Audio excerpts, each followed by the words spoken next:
Hey, buddy. Hey, bro. Good morning.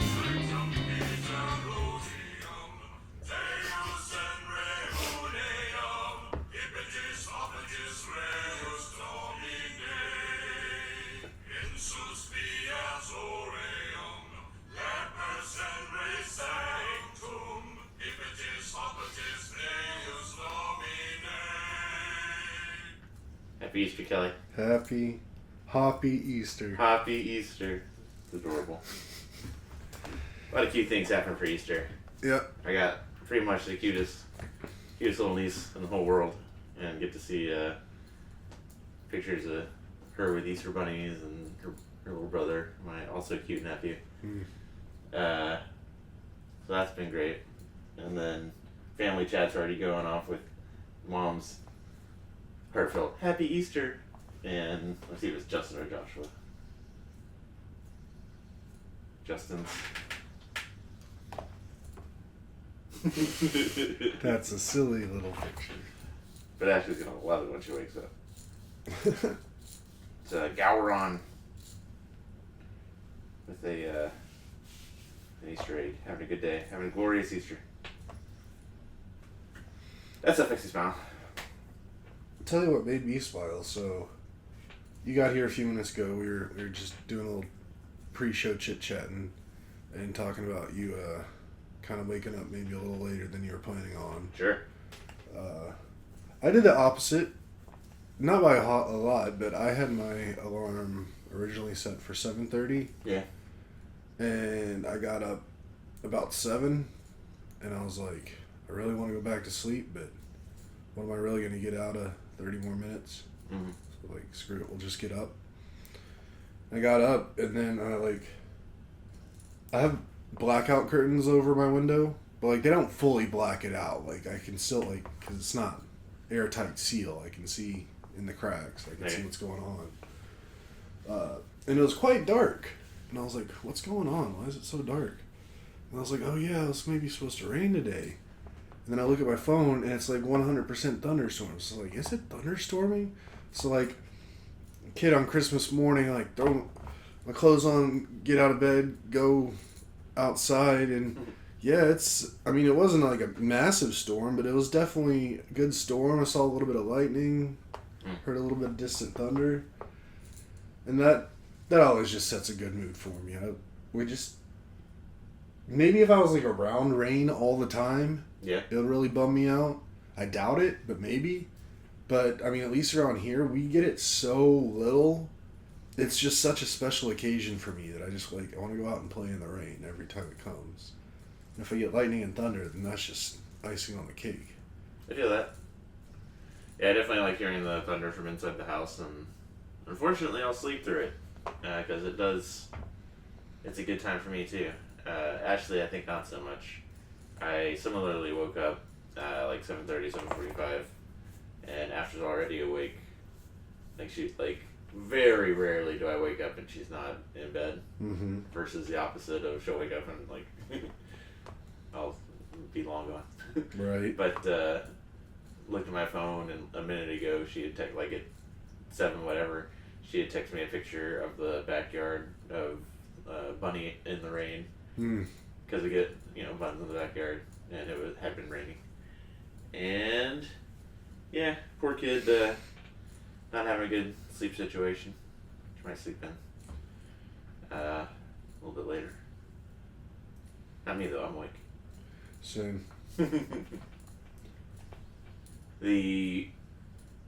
So yeah, it's thunderstorming, but there have been like big winds all week. Yeah. God, was it this week? Yeah, I guess it was Tuesday. It was the first time that I did leaves, and then the next day and the day after that, it still looked like I did leaves. Still Wow. looks like I did leaves now, except that the wind on Friday or Saturday was so bad that it brought down like green leaves and branches instead of like dead stuff. Right. I think a lot of that got blown away too, because the wind kept up.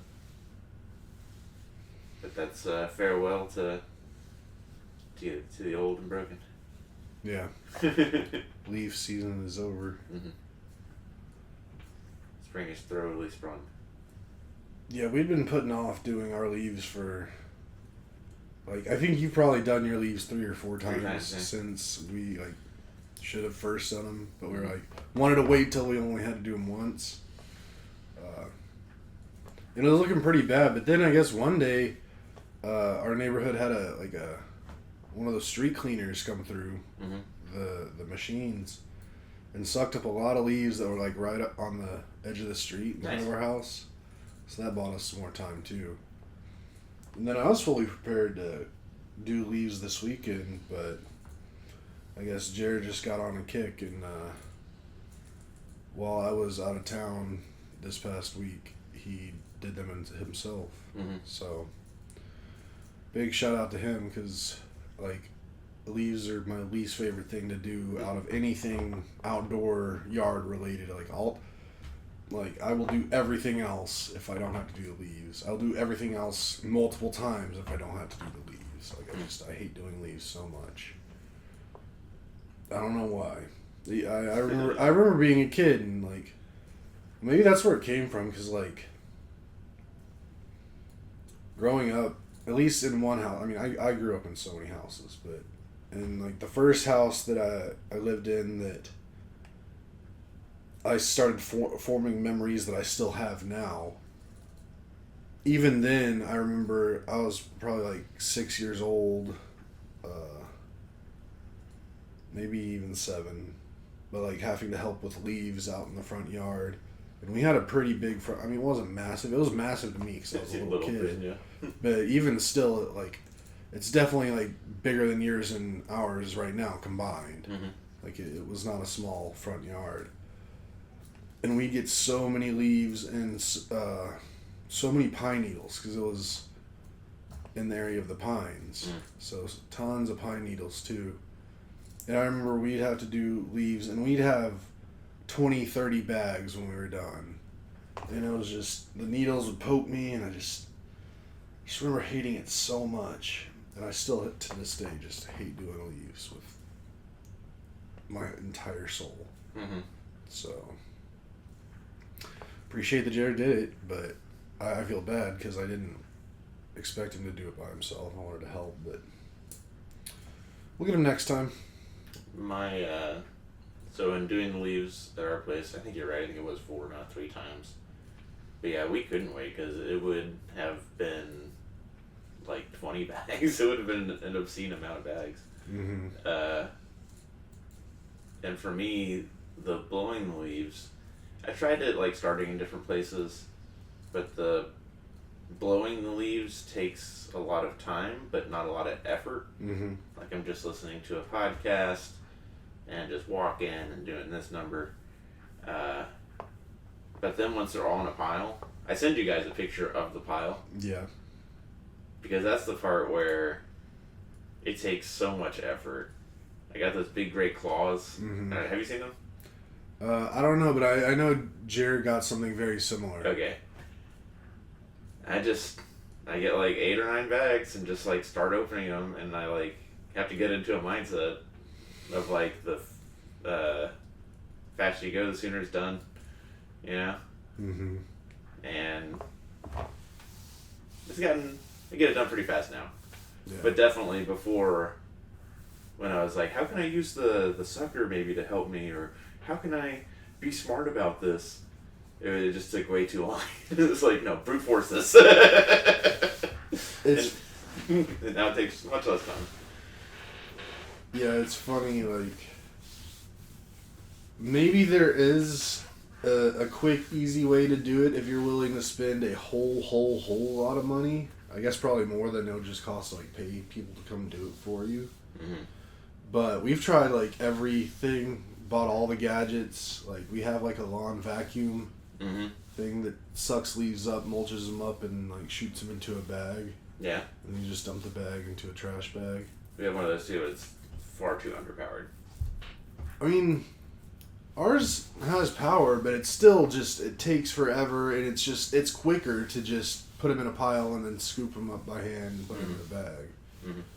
So it's just like one of those things where We just haven't figured out a good way to do it. My thing that sucks in mulches is so underpowered. It's basically only good for like the curb where all those leaves are in a line, and then after having scooped up most of the stuff, and then blown a new pile, and then scooped that to the debris that's left over, you can suck that up. Yeah. Otherwise, useless. Yeah. So, I hate leaves so much. I wish they'd just stay on the trees where they're supposed to be. This is the first time I wore a neck gaiter, and that was a huge improvement. Usually I'm wrecked afterwards, breathing wise. Oh. Yeah. I was wondering how that went too. At least with Jer. I mean, he sounds totally fine, so I don't think it really got him. I ended up. So he did like the front yard stuff. We don't really get leaves in the backyard. Mm-hmm. I guess sometimes maybe we do, but not enough to do anything about. But backyard was very overgrown. Like some of the like bunch of like weeds and stuff were growing up over like 3 foot tall and just way overgrown. And since he did the front and did all the leaves, I was like, all right, I'll do the back. So I did that yesterday morning. I picked a really good day to do it. Like Jared was worried, like the forecast said it was gonna rain, and I was like, I know by now like how like when I can trust the forecast and when I can't, and most of the times like you know like if it says it's gonna rain, you got a 20% chance of rain in the morning, 36 hours from now. That's not gonna happen. Yeah. So I saw it and I was like, I'll be fine. Mm-hmm. So I started around like 9:30 yesterday. And it was cloudy, it was cool, it was breezy. It was like perfect weather to do yard work. So picked a really good time, and it took me a good 2 hours to just like mow and weed eat the backyard just because it was so overgrown. And I mean our mower, it's an electric one. It's battery powered too. So, and it's quite powerful. Like I would have thought it wouldn't be able to take as much as it does, but that thing's a champ. Yeah. Like, I mean, definitely it's not a gas mower. Like I don't think we're there yet, but it's really close. And even though I had to go over spots multiple times sometimes and like slowly like chop down some stuff, it was a champ, and I was real proud of it. I would highly recommend that mower to anybody. Cool. But yeah, that still sucked. And it mostly sucked just because I was already super sore from the previous day because I've had lingering issues with my arm that I broke like almost 2 years ago now. Mm-hmm. And I also decided I want to start working on my posture because I know my posture is horrible. Like my neck is kind of bent forward like in a permanent-ish kind of way right now. Mm-hmm. And I need to like fix that and just a bunch of other stuff. So I actually booked time with Ash to be one of her students or clients or whatever basically. And she gave me an hour basically physical therapy on Friday, which was great. Like definitely reminded me a lot of stuff I learned from my original physical therapy from breaking my arm, but then just giving me a bunch of other things, a bunch of other homework to do to help all my other issues, plus my arm's already feeling quite a bit better than it was before I saw her.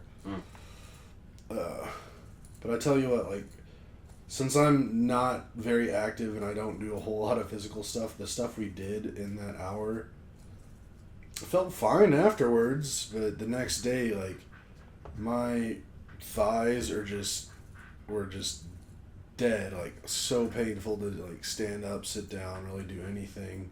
My back just same, and it's still today, like now 2 days removed, not much better, if any. It might be a little worse actually. Okay. So that made doing the yard work a lot less fun because Yeah. I woke up and like I could barely stand up, and I was like, "Come on, legs, we got shit to do." We got through it. Whichever day that was, Ashley definitely took it seriously. Because she was like, you can't be in here. Yeah, I mean, it was definitely a professional, like, I didn't go to hang out with her. Like, we didn't just, like, shoot the shit or just hang out or do anything, like, fun. It was a legit hour session. And she gave you homework? I got a bunch of homework. That's a legit session. So, that was really good.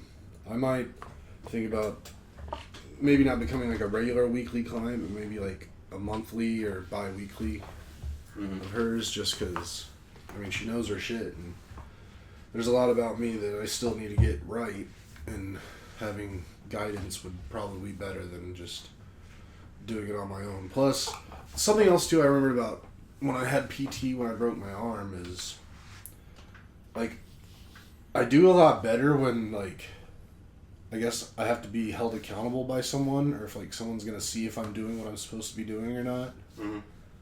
So, like, I was a really good student in PT. Like, my therapist even said so. Not student, whatever. Patient. No, he's a student. But, and I think in my physical therapy I was more of a patient. Mm-hmm. But, like, with Ashley it would be more kind of like a student, because I'm learning how to do things for my body that I'm supposed to do, like, in perpetuity. Mm-hmm. But then, like, that's... You do your homework, you're a student. Anybody's a patient. You gotta apply yourself to be a student. It's Okay. calm. It's calm. Whatever. Words. But yeah, when I was doing the thing with Ash, like, the whole time I was trying to do as best as I possibly could and listen to her as closely as I could, and, like, have her only have to tell me things once. Mm-hmm.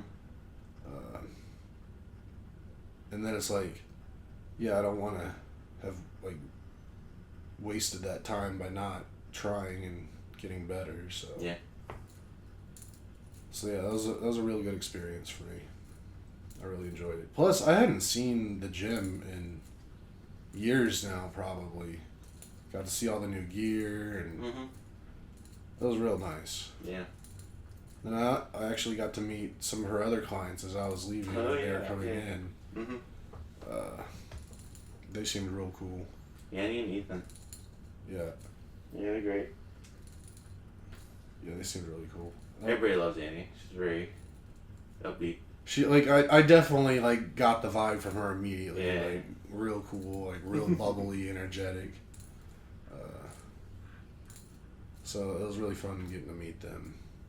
And then I spent the next, like, 5-10 minutes in front of your house putting my new license plates on, because they showed up to my house, like, literally right before I had to leave to go to the appointment. Sweet. And my temporary tag expired on April 8th.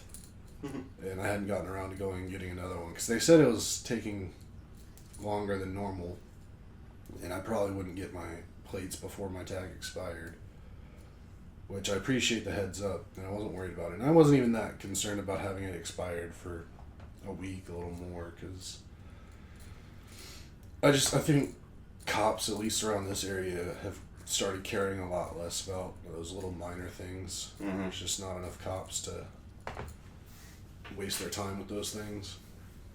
But even still, it was like the last thing I was waiting on to, like, complete having my new car. That it's like it's now fully just in car mode. It's not a new car with a tag on it, and so that was real fun. And getting a new plate is always fun for me, because it's like, what's my new license plate number gonna be? Yeah. It's gonna be something that I like. You kind of easily remember it.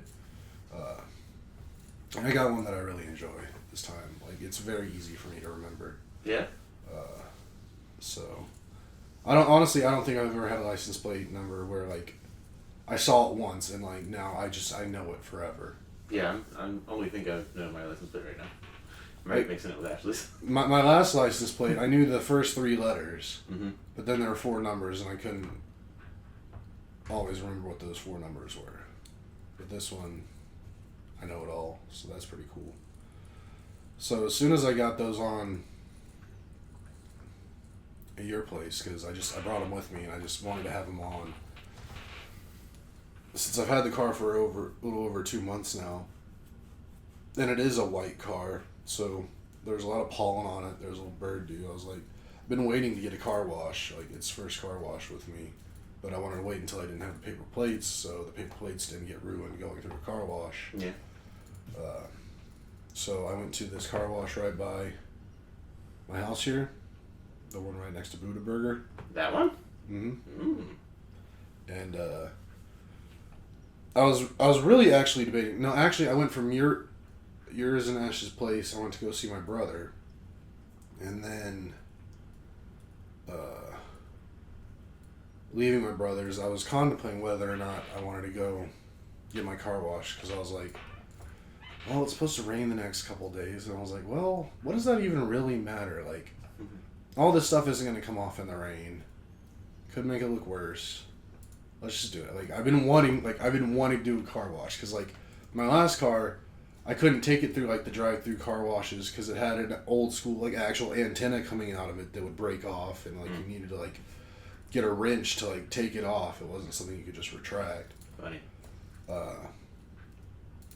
And I remember growing up too, like going to the car wash, like the big like drive-through car wash with my parents. Like that was like an event. Like Same. I got real excited to do it. It was like a whole like fun thing. It was almost like going like Chuck E. Cheese or something. So I didn't know that you got your car washed, but I got my car washed on Saturday morning as well. Oh yeah. And just enjoying sitting there. Yeah. But I went to this one right nearby, and I was leaving my brother's, and I was literally on the fence. Like I could have just come home because I just like was also really tired, and I was like, you know what, screw it. You've been wanting to do this. Let's just go do it. It's right there. Who cares? And then I pull up, and there's like 6 or 7 cars in line. I'm like, do I really want to do this? I was like, I bet it goes pretty fast. I was like, screw it. We're in a comfortable car. Just do it. So I stay in line. Literally takes me about 2 minutes, and I'm like front of the line. I'm talking to the guy, and I was like, I want your top of the line wash, because it was my first wash ever, and I wanted to just get a good one. Yeah. And I guess normally there, the top of the line wash is like $39 and change, so $40 for a wash. He was like, I don't know if you saw this, but we're running a special right now, and for $28, you get the high-end wash, plus you get 2 months of free washes, unlimited, included in that $28, and all of those would be like the premium washes as well. And I was like, I literally like went back and forth with the guy numerous times. So like, at first my immediate thing was like, no, I don't want a special. I just want what I want. And I was like, wait, no, tell me what you said again. And then I grilled and like made him tell me the details, and I was like, you son of a bitch, I'm in. So got the wash for much cheaper, and like it's the wash where like they detail your wheels and tires too and make them all shiny, and now I can go numerous times in the next 2 months to get it washed as many times as I want, which I guess makes sense because I also then looked into like membership options there, and, like what all that entails, and it's like for different tiers you pay X amount a month. Like for the highest tier it is like $40 a month, but you get unlimited top of the line washes. And like that place is always super busy. Like people are always going through it. I'm like, how are people like just buying car washes all the time? I'm like, well, I guess if you like have the mid tier, it's like $20 a month. Go through like once or twice a week just for fun. So that made me understand it a little more. But so especially if you live in the neighborhood. Yeah, it's literally like a quarter of a mile away. Less than a half mile. Like super quick. And it's every corner of that intersection is the corner of a substantial like neighborhood development. Yeah. So I don't know if I had a reason for talking about the car wash, but this stemmed from visiting Ash and seeing Annie Ethan on your way out, putting your license plates on, and then after that you went to see your brother, and then car wash. Yeah. And I think the car wash was the pinnacle of that story. Very cool. Yeah, I got my car wash Saturday as well, and was also just enjoying the multicolored Soap, come down. I enjoy it so much. The sounds, the sights, like maybe that's why people go through car washes so much, because we just don't get rains. That's like going through your mini little thunderstorm. Yep. I kind of wanted to get a car wash today. They're probably closed though, because it's Easter. Yeah, I was thinking about that. I got groceries on Saturday, so that car wash trip was the same as the go get groceries trip, and got mistakes. I forgot to get mushrooms. That's okay. I've liked doing the steaks and the grapeseed oil with the green onions, and then once the steaks are out, putting the baby cap, little mushrooms. Mm-hmm. Put them in there and sauteing them a bit. I was like, I'll just get it tomorrow, but it's Easter Sunday. But presumably HEB is closed too. Yeah, they always close for Easter. Good on them. Randall's is probably open. I think I'll make just steak and eggs instead. Just put an egg on top. Put an egg on. That fixes just about everything. We came over yesterday. We came over last night. Mm-hmm. I ate all those peeps. Jared helped eat some peeps. I think Ash ate a couple peeps. I ate all the rest of the peeps. I'm full of peep energy. Yeah, I mean, I'm happy for you. I'm not a peep guy, but I support peeps in general as a non-consumer. I'm an ally. Sweet. We watched Real Genius Mm-hmm. in honor of the one and only and departed Val Kilmer. Yeah. Yeah. It's a good time capsule. Yeah, I mean, it's definitely a mid-'80s silly movie with, I don't know. It was silly. It's a big deal to Jer, Yeah. and I love that he was so excited to give us the lore of this came out the same time as what's the Nerds? Revenge of the Nerds, and they make the prom date. Real Science. Yeah. And then it was part of that trifecta. Weird Science. Weird Science, yeah. Yeah. And he's like, but this one holds up. It's not as problematic or something like that. And then there's the main character is a 15-year-old child that multiple adults are trying to bang. In fact, it was quite problematic. So that was funny. And the neat seeing the B-1 bomber. I guess that had just come out or something. Yeah, or at least just became Public. Yeah. Yeah.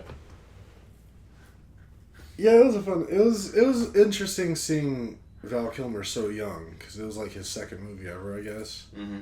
So he was a baby. He had very Captain Jack Sparrow energy. Sure. Yeah. A lot of manic. A lot of manic, just all over the place, but at the you never know where he's going, but he does, and he gets you there with whatever he's doing. Mm-hmm. I don't know. There's a guy we all used to know named Nick. Last name T. Mm-hmm. I was like, oh, this is a wholesome version of that. Yeah. Interesting. Yeah. So yeah, we watched that movie. Yeah. So we watched it. Mm-hmm. It's important news we watched it. And we can say we watched it. There's also a couple basketball games on we had on the side screens, and they were pretty interesting. Yeah, they were all pretty close. Good playoff basketball. Rockets play today. Finally. Night 2 of WrestleMania's tonight. There's 2. Okay, alright. The big matches tonight. Tonight we have John Cena taking on Cody Rhodes for the undisputed WWE Championship. On Easter Sunday? Yeah. Wow. Yeah. Wow. Okay. I mean, Basketball's playing on Easter Sunday, and I guarantee you, if Jesus had the opportunity, he'd be at WrestleMania today.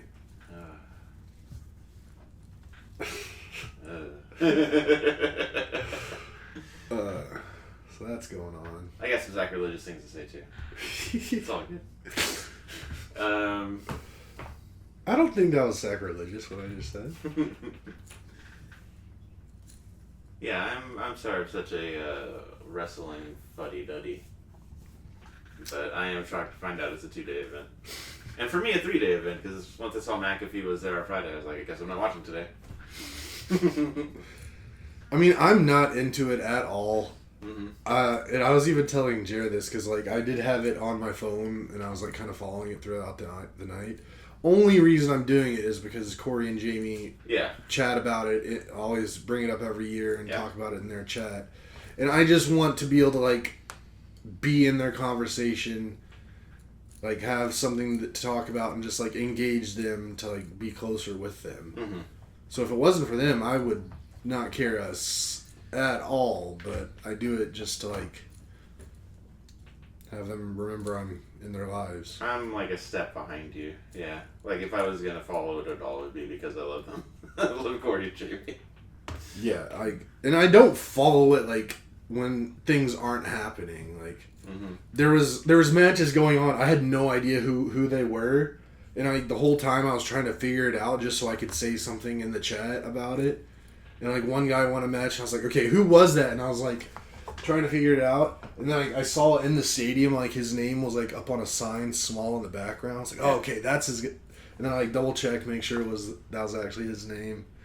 And I was like, okay, that's the guy. And then I went to the chat, like, found a GIF of that guy or a GIF or whatever. GIF, I say GIF. And sent it and got a reaction. So it's like, yeah. It's like, I know nothing, but I know how to figure out stuff on the fly enough to, like, put myself in a conversation. Like, I know when I care about it. That's a good ChatGPT exercise. Like, hey, I'm watching WrestleMania. This wrestler just won. What's something that this wrestler's fans say to each other when the wrestler wins? Right. And then send that. Although, I mean, I don't know. Things have changed a lot with ChatGPT since I first learned about it and learned some of its rules. But I know when it first dropped, it's not connected to like live internet. Right. Yeah. It's like 2 years behind or something. So it doesn't have complete up to date stuff. I was thinking that because I did that for the drag queen lingo. Mm-hmm. And I was like, what does a drag queen say when somebody loses, somebody wins, they're happy about something, they're mad about something? Yeah. But that is, drag queen lingo has a stronger temporal presence than the up-and-coming wrestlers of the last 2 years. Right. Although last night they had I forgot what they called the match, but it was basically a 3-person match, and it was like the big finish of the night. Mm-hmm. And it was like 3 of the biggest names in wrestling in the last 10, 15 years, I guess. And all 3 of those dudes look old. Like 2 of them like definitely just had gray hair all over the place. Sorry guys, all the cameras are HD now. But yeah, if you were into wrestling and you like watched that last match, you'd be like, "Oh my god!" Because they pulled some crazy drama stuff during it. Like a guy that was not in the match ended up like causing the match to end a certain way. Like a double backstab happened, like in real time. Oh my god! Yeah, You don't say. Like, I forgot the guy's name, but apparently he's like an executive agent. So he does something that's not actually wrestle, but he like works with the wrestlers. It sounds like Triple X. Triple H. Triple H. No, he's like the leader of the whole thing. Okay. This guy, he's more of like a character than anything. Like McAfee's announcing partner. No, that guy's like the real announcer. Man, Pat's like the color commentator. Oh, okay, my bad. Anyway, this guy like worked with one of the wrestlers for a long time and was loyal, and then he broke that loyalty and went to one of the other wrestlers that was in the match and was on his side. But then during the match, this guy betrayed the guy he was with, and then like gave a steel chair to the guy that he used to be with. Is like, I'm sorry, I screwed you over. Here's a steel chair. Go beat these guys and win the match. And then just as he was about to go beat the guys in the match, then the guy like comes behind him and like gives him one of these up the crotch, and double crosses him, and then gives the steel chair to the third guy, and then the third guy wins the match. Those steel chairs. Yeah, it was a whole thing. So if you're really into wrestling, it was silly and stupid. But, like I would never get it. It was amazing to me too, like watching like an entire stadium people just be like, "Oh my god!" Like just so shocked, like genuine, just their facial expressions, like not like laughing. Oh, this is fun. They're like real stuff was going on in their lives. Like they were shook to the core. It was interesting, and I'm so happy for them to have that, be able to have that with wrestling. But yeah. So yeah, night 2. That we got the draft coming up here in 4 days now. Yeah, I might not be ready. I gotta get ready. I was just the other day trying to like not totally commit to memory, but really just kind of getting a feel of like who has what draft picks in the first round. Oh yeah, I couldn't tell you. I think Tennessee's number 1, and the Giants are number 2, and then I don't know. Yeah. I know Texans are like 20 something. I think Cowboys are 12. Maybe higher, maybe 7. So I'm really looking forward to that. Plus, I'm super excited that just how it works out this year. My company has a wellness day next Friday, so I'm off next Friday. Nice.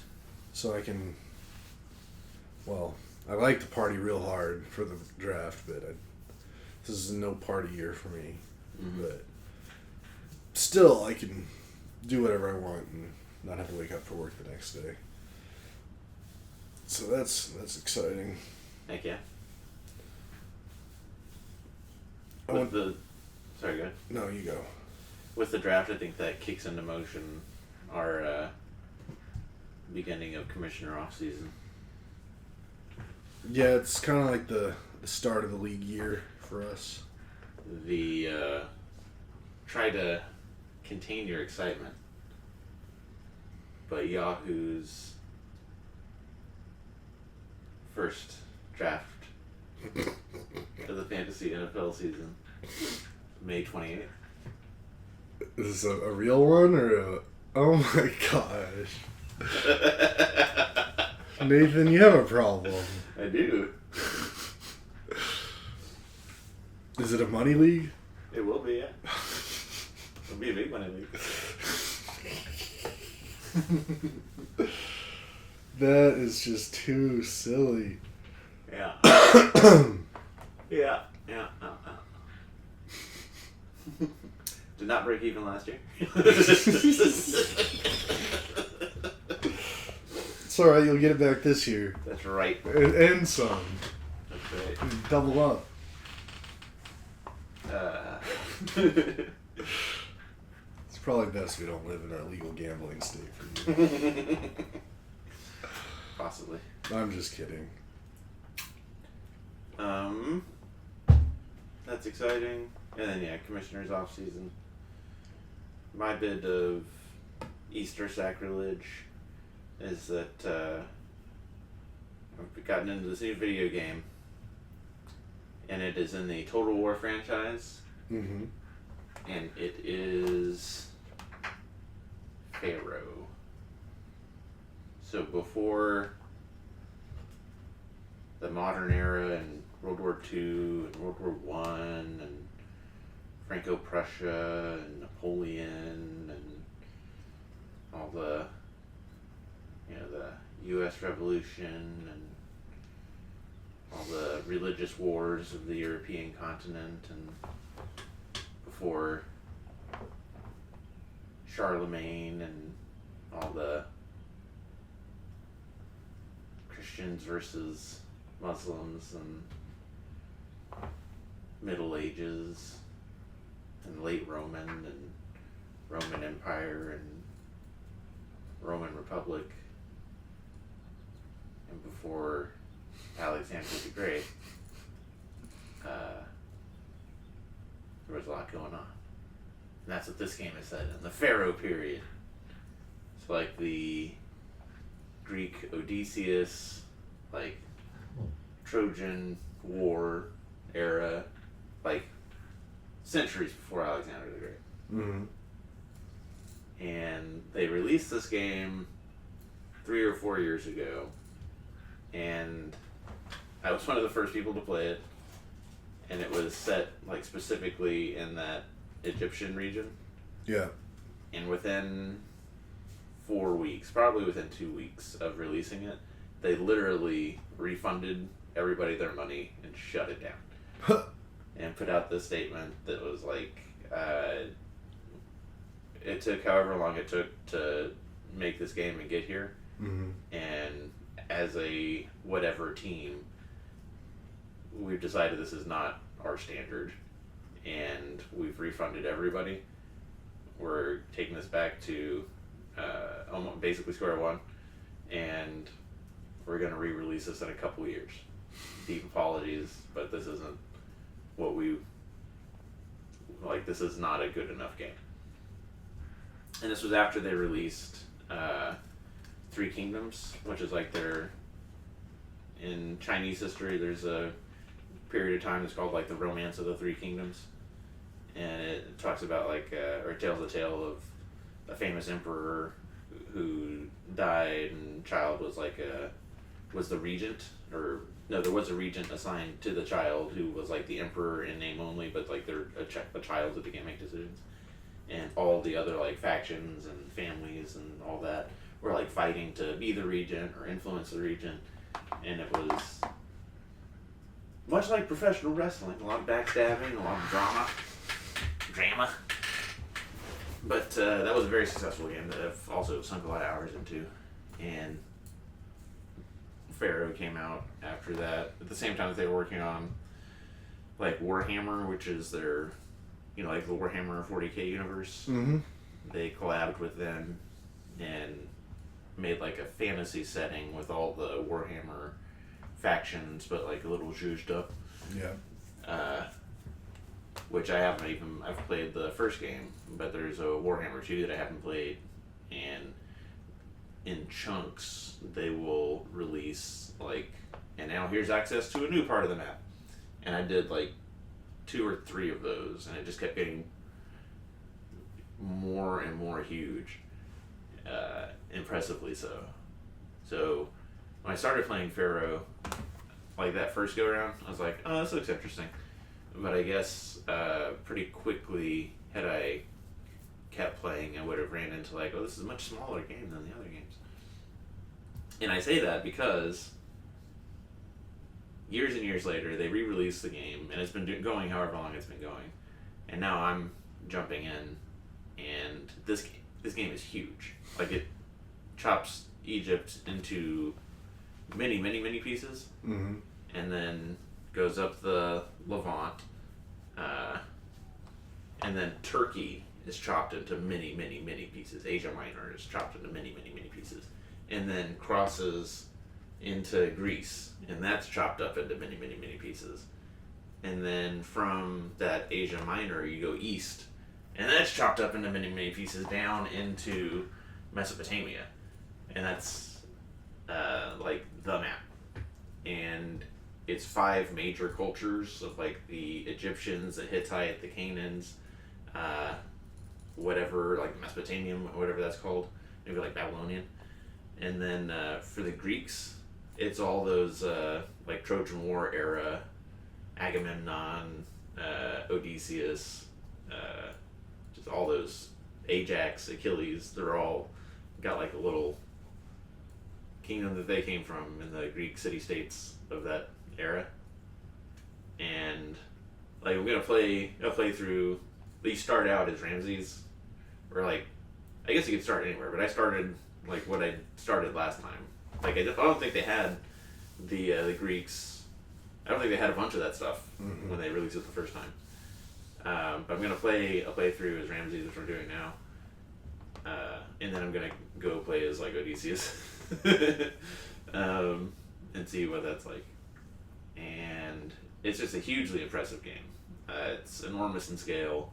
I've got a great computer, and between turns, it does the turn of all the other factions that are playing. And I've been playing it for days before. If it's factions you don't like see that you haven't like encountered yet, it just spins through them real fast. But anytime that somebody does something in view of your troops or buildings, you like see that. So I like watched that, but then I wasn't paying attention to this like counter that's on there, and it was like 1 out of 128, 2 out of 228, 3, 4, 5, da da da. It's the factions. There's 128 factions at that point in the game, and I thought that was pretty nuts. Pretty great. Wow. Yeah. And then one of the things that people talk about, like between Alexander and this era, like it's the collapse of the Bronze Age. Like we're in the Bronze Age, and it's a mystery of like why the Bronze Age collapsed. Like when you're coming up in high school or whatever, they'll tell you about the Mycenaeans, and you see like the murals of the people doing flips over bulls, like those people. And it's like before the Peloponnesian Wars and the there's like a technical name for it, but like the closer ancient history. Like what happened there? And it's like, well, maybe it was climate change, climate collapse, maybe it was this. But then the big thing that everybody goes to is like, it was the sea people. I'm like, well, who the hell are the sea people? Like, nobody knows. But it's the Greeks, the Egyptians famously, and then a bunch of other cultures were like, we were just having a good time with our bronze and our abundant food, and then just out of nowhere, people landed on our shores and killed everybody. And I was like, I wonder if they come up, and they do. I was like, this is great. What a game.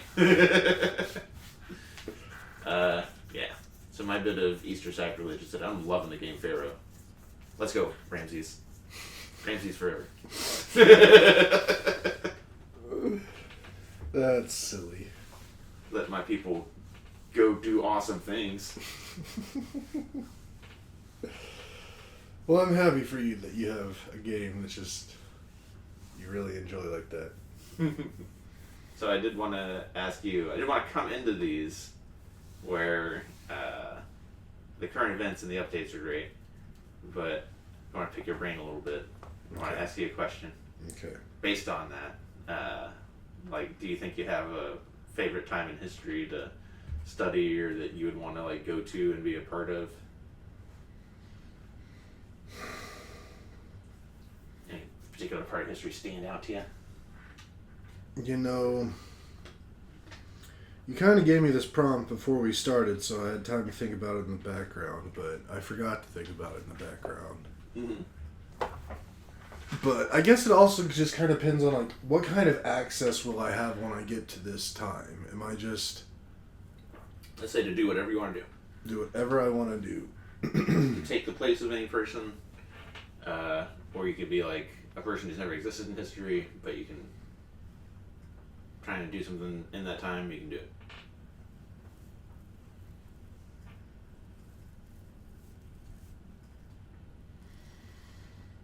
You know,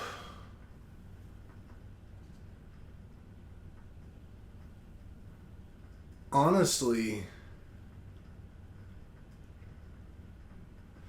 I mean, it's a hard question. I'm trying to think of like something like way back in the past that I want to go like check out and be part of and stuff.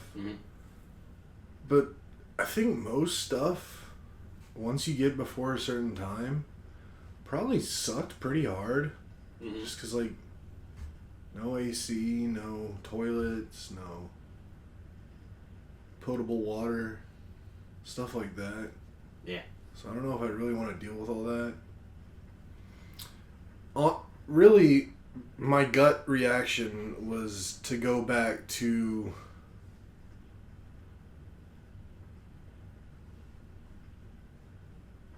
maybe the 1920s. Mm-hmm. Like, not even that far back. But primarily because that was, like, the golden age of aviation. Like, that's when aviation was just exploding. Like, just 15, 20 years before. Like, 15 years before. Like, the Wright brothers did their thing and we got powered flight. And then what happened in that next 15 to 20 years? Like, the advancements made. Is that Charles Lindbergh era? Lindbergh, Howard Hughes. Okay. A lot of that stuff. Mm-hmm. Like, just it was just wild, the explosion of just aviation in that time. And that would be pretty cool to see. But, I mean, otherwise, I mean, I'm not a huge history guy. Like, the past is in the past. Don't make the same mistakes and move on, kind of. You definitely, yeah. People don't know that things like hospitals. Mm-hmm. It's not a. We've only had those pretty recently. Yeah. So that's probably what I would choose. Mm-hmm. Plus, that was also a time when, like, Art Deco was, like, a big thing. Sure. And I love that aesthetic. So, seeing all that would have been fun. It's tragic now, but it was also, like, after the Great War. Mm. Where they were like, we just did a huge war. There's no way we could ever do that again. Right. Like, that's the whole thing, like... I mean, there was still a lot of really bad things wrong with the country, bad things going on, but, like, the Roaring '20s, like, coming out of the Great War, things are looking pretty on the up and ups. Just seems like a pretty interesting time, plus all the aviation stuff. And just, like, the early years of, like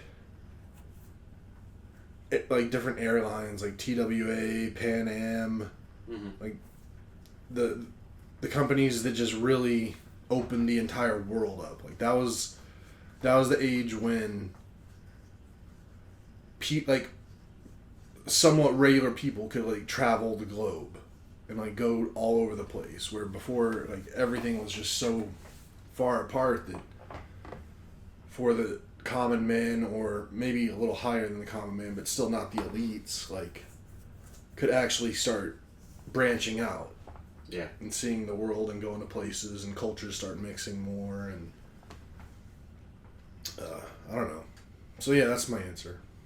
A lot of assumptions, a lot of built-in assumptions we have now of, like, tap water is drinkable. Mm-hmm.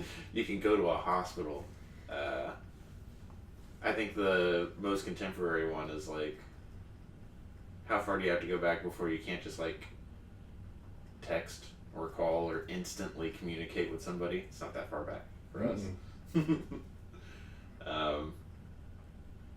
So that I think you see this already in some very current movies, but, like, trying to make movies about the 80s or 70s, and they'll, like, put the giant phone, like, even 20 years before it was supposed to be there, just because they're like, the people writing these movies it's just not in their ability to imagine a world where you could instantly communicate to somebody. Right. And flying is like that too. Or, like, just getting from wherever you want to get to. Like, if we're in Austin and we want to get to Seattle, there's, like, before planes is like, you could do, like, a crazy network of trains, but, like, taking a wagon is not that fucking unimaginable. Like, in 1920, they'd be like, I guess we could, like, commission, because, like, no car is going to make it. No. Not yet. I mean, they didn't really even have the roads for cars yet. Right. Like, they hadn't, the highway systems hadn't been Right, built. yeah. So. It's a 50s thing. I think, like, you don't want to, like, live before 1970 even. Right. Which is So. 50 years. 50 years, Kelly. Yeah, I know. I'm right there with you. Yeah, I like history.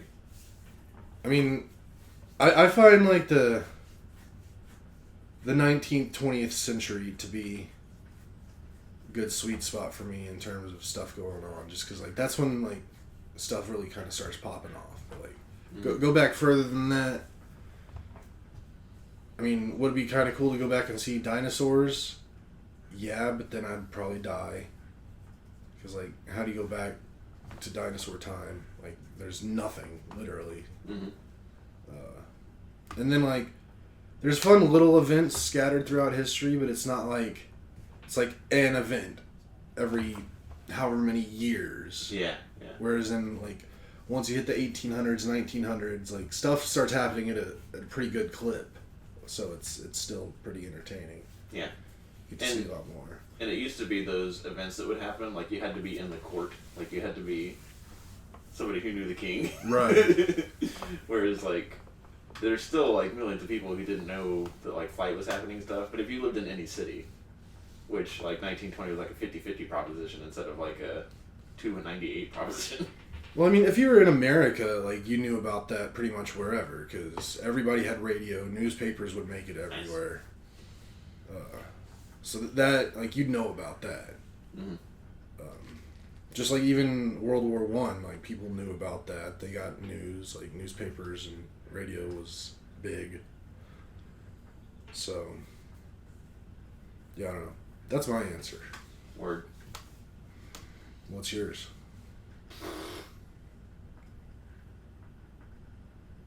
I don't know. I was wondering if this was like going to be a two-way question where you both answered it, or you just asked me the question, I answer it, and then we move on. I mean, my happy place is like 1997.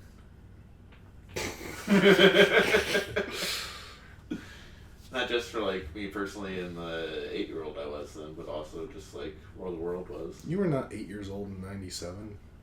Sorry, 12. Yeah. Where the world was. Similarly to like 20s being after World War One, like us being like Cold War's over, Russia down, we got this. Mm. But it's like, where do we start defining what back in history is? Like, I feel like you have to go further than 20 years to be history.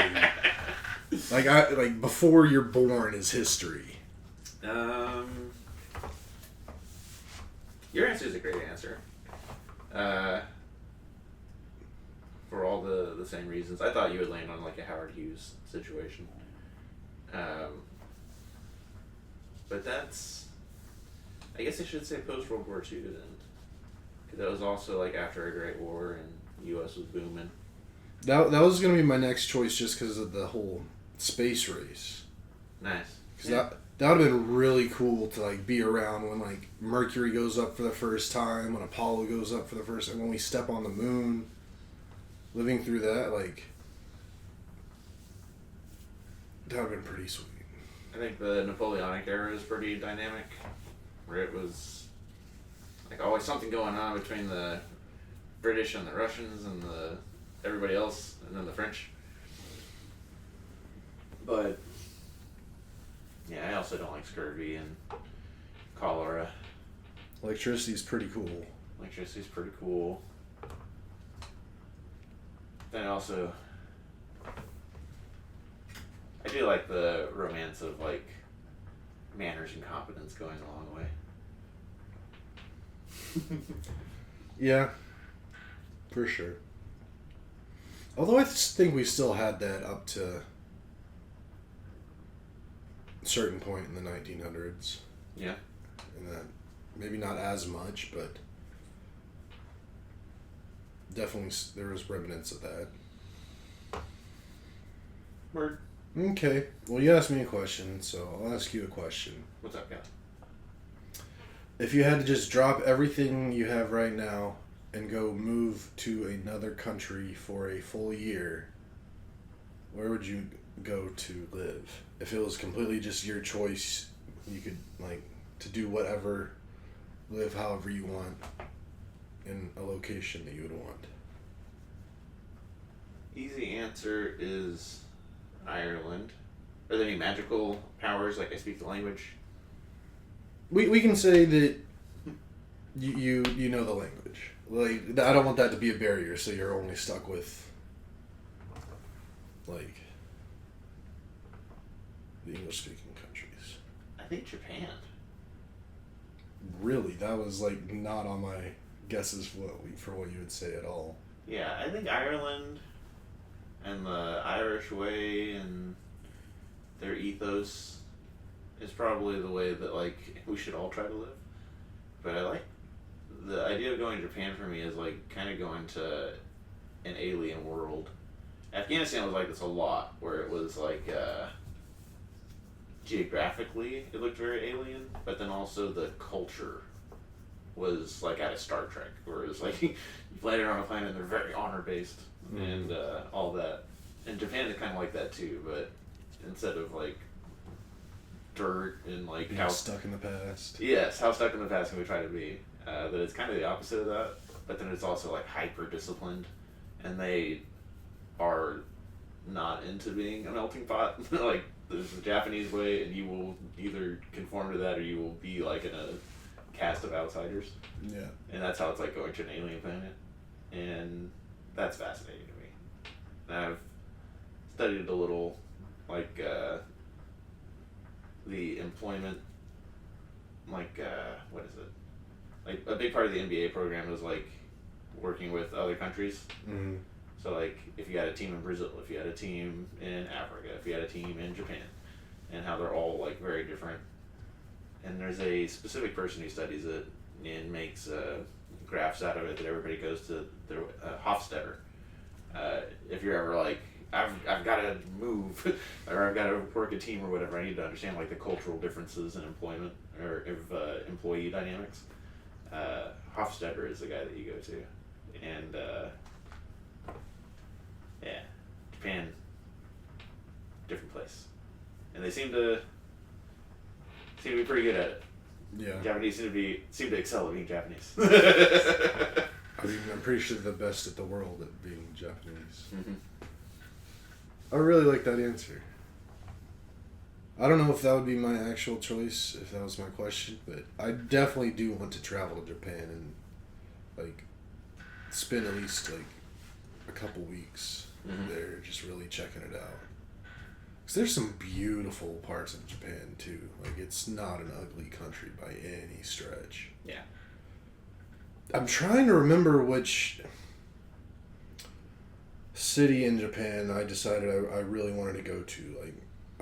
I don't really have too much want to go to Tokyo. Mm-hmm. Just because I'm not a big city person, and that's like one of the biggest cities there are, if not the biggest city. Yeah. Like if I had to fly through there, it'd be kind of cool just to say like I've been to it and like kind of just see the whatever. But that's not where I'd want to go to like experience Japan. And I'm trying to remember where the place was. I was watching a show with Jer, like one of the travel shows we watched. Someone went to somewhere in Japan, and it was kind of one of the bigger cities, so I should be able to think of it, but it was just the most beautiful, like one of the most beautiful places I've ever seen in the world. And I was like, I want to go there so bad. It's definitely a place. There's places I would go.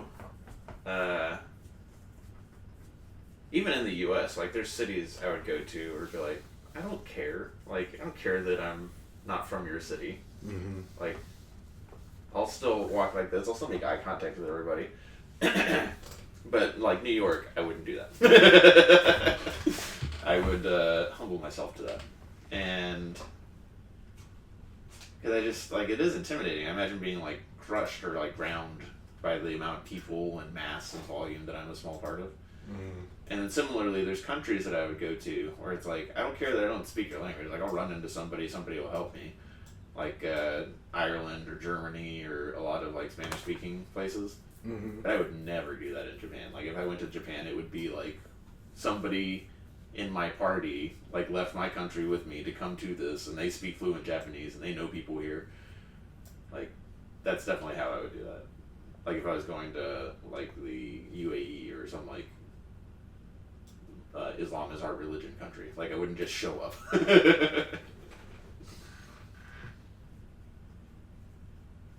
I want to say it was probably either Kyoto or Osaka. I think Kyoto, maybe. Although I thought it started with an H, but I know it's not Hiroshima. I know it's not Hamamatsu. I don't know. I'll figure it out. Great answer, though. That's fun. Cool. Yeah, we're really deep into this, already hour 5. I did have a couple other things that I wanted to say that I forgot to bring up that I wanted to make sure they got on this podcast. Yeah. Wanted to talk a little bit about my trip to Kentucky. Because I did go to Kentucky for work since the last one of these. Kentucky is kind of lame. I mean, I went to Lexington. Flying in, it was actually fairly pretty. Like, it wasn't like hilly, but there were kind of hills and a lot of just super green grass. None of it was blue, which I was really pissed off about. Kentucky bluegrass. Bluegrass state, yeah. It's green. Like, whoever said that, they must have been colorblind, which I'm sorry for them. Or they've never seen Boise State's field. Like, that's blue. Yeah. Like, that's whatever. Cutest little airport I've ever been to. Like, Lexington, like, tiny airport. I think it maybe had 4 or 6 gates total. So just real small, real cute. And I guess it's, like, located right in the middle of, like, thoroughbred horses country. Like, all around the airport and all around the area are these, like, horse farms or whatever you would call them. And they have those real ornate, beautiful looking, like, stable buildings and houses and stuff. Like, there's a lot of money around there. Giant barns. Yeah. And, like, the things with, like, steeples on top look kind of like Churchill Downs or whatever. Yeah. But very cute little airport. When I saw the city, I mean, it looked like a small town. Like, nothing too fancy. Everything seemed a bit outdated. The hotel I stayed in, it was a Hyatt Regency, so it was, like, probably supposedly, like, the best hotel in town. It was so outdated. My room, like, there was problems with it. And there's, like, stains in places and broken things. It wasn't that great, but still a good experience. I'm glad I went for, it was a company thing. Learned a lot for my job stuff, but then just glad I could spend I've been through Kentucky once before just driving through it, but I don't know if I ever even actually stopped or got out of the car. No, I think I got gas in Kentucky because I remember thinking while I was getting gas, I was like, this is the state Corey was born in. But yeah, went to Kentucky. And I had the opportunity to fly first class for the first time in my life. Nice. That was pretty freaking sweet. I got a meal on the way. Well, on the way there and back, I had 2 flights. I had to fly from here to Chicago and then Chicago to Lexington and then reverse back. And on the flights from here to Chicago and Chicago back, I got, like, first class meals along with in the flight, which was really exciting. Although the food was actually pretty trash, but it was just kind of fun getting served a full meal with, like, actual plates and silverware, and, like, my drinks would be brought to me in a glass and not like a paper or a plastic cup or something. I had warm nuts for the first time. That was pretty sweet. Yeah, first class was awesome. I really wish I was rich so I could just, like, afford first class and not have to think about it. Yeah. But honestly, not being a rich person, unless the flight was, like, over 4 hours maybe, I don't even know if, like, I'd want to get first class if I had the opportunity anyway. Like, if it was more expensive, just because I don't know if it's really all that worth it. Yeah. There's definitely a lot more room. And plus, I figured out a way by my flight home, like, how to be super comfortable in the seat. So that was nice. And what's also really cool is because, like, they're bigger seats and they take up more area, each first class seat gets 2 windows. And I'm a window person geek. I love that. So I was in hog heaven. Just, like, my neck hurt on every flight just because I was, like, wrenched over, just, like, staring out the window the whole time. Nice. I think I still have been meaning to look this up, but on my flight from Lexington back into Chicago, I'm pretty sure in the Chicago area I saw possibly a particle accelerator. Mm. Like I saw a giant, like basically perfect circle of like concrete made into the ground. And it wasn't like a racetrack. And the only other thing that came to my mind is like particle colliders or particle accelerators, because I know they have like giant like circular things that they shoot them around like at basically almost the speed of light. Yeah. To do their stuff. And I've been meaning to look that up. But that was pretty sweet. I love looking out at airplanes. Yeah, made it back from Kentucky. Went there. And then the other thing I wanted to bring up real quick was something that kind of stemmed from Kentucky. So whenever I was getting an Uber from my airport in Lexington back to an Uber from my hotel in Lexington back to the airport, my driver pulled up.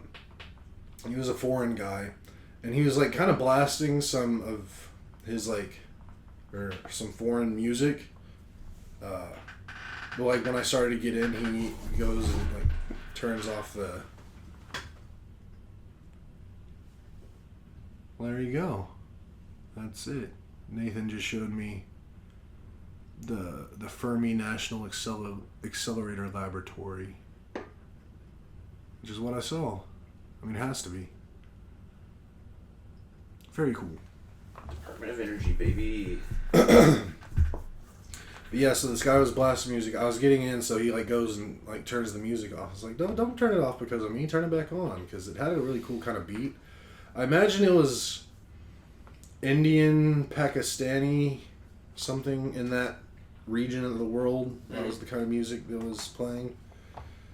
And I was just the whole car ride, like he like smiled and laughed and he like turned it back up. He was all excited to like let me listen to it. Like we didn't talk at all, which was different. Like my Uber from the airport to my hotel, like the guy talked my ear off. Mm-hmm. This one was the kind of like where it was just quiet. He was playing his music. But it got me thinking about that music, and I was like, this is actually pretty sweet. So since then, I've actually been exploring like music of the world. Nice. And I've found this genre of music that like I'm really into at the moment. It's called Filmi, Filmi, and apparently it's just bangers from Bollywood movies. Yeah. Film. And it's so good. Like, you remember that like movie RRR that we watched? Like some songs from that movie came up, and I was like, God, these are so good. And I really enjoy it because there's so much energy. There's so much like. It sounds like I'm listening to like a Broadway musical soundtrack or songs from Broadway musicals, but just like on steroids. And I have no idea what they're saying because I don't speak Hindi or whatever they're speaking. Mm-hmm. But I don't listen to lyrics anyway, so that's fine with me. There you go. And it's really entertaining because it's definitely like rooted in like traditional like Indian type music. There's a lot of Western influence in it as well. So it definitely there's a lot of musical themes that like I'm very familiar with that I hear. But then like traditional Indian instruments and like microtones come in a little bit, and I don't know, it's been a lot of fun. Like, cool. I've had one song stuck in my head for like 2 days and I have no idea what it's about, but I can just hear it. And there's so many like just powerful drums, like like a lot of just. I actually thought of you because there's multiple songs that sound really good, like running songs, like nice. Probably about 120 BPM around there, and it's just like a driving force kind of song, and I could see myself if I was a runner just listening, just like, yeah. Send me everything, man. I definitely have a playlist of international music. Has a bunch of Fast and Furious songs on it. I actually, that one main song from Tokyo Drift, I actually discovered that song. It's used a lot, I guess, for people when they buy new speakers to test their speakers out. Funny. Because it hits a lot of like the range, like there's a bass in it, as long with like super high trebles and everything in between. So people use that song to like gauge how good like earbuds or headset or any speakers are. Mm-hmm. And now I listen to that song every once in a while just because it's a banger. But yeah, Filmy, it's good stuff. Okay, that's all I wanted to get out there. So I wanted to make sure, because I was probably gonna forget about it before next time. There's a Indian song, I guess.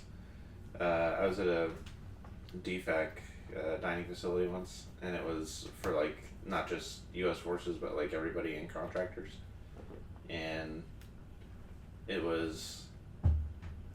I assume it was a love song. It was a duet between a male voice and a female voice, and I was like, "This is the prettiest thing I've ever heard." And just never ever been able to find it, lock it down. If I ever heard it again, I would definitely recognize it. So yeah, send me whatever you got. I like music from around the world. It might take a little time for me to like, because there's only like one song that I know the title of that I could like send you, Yeah. and it's a song from the movie we watched. So you probably like you've already heard it. You probably remember it a little bit. I hope it's the dance your face off, dance like you're never gonna dance again song. No, it's the Nacho song. I guess there's a guy named Nacho or something. It's like Naacho. It's like Nacho, Nacho, Nacho, Nacho, Nacho, Nacho. I don't know. I'll send that to you. But in the playlist, there are so many bangers, but there's also some not.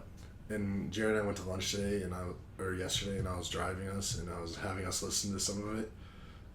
Because YouTube was just skipping song to song in the genre.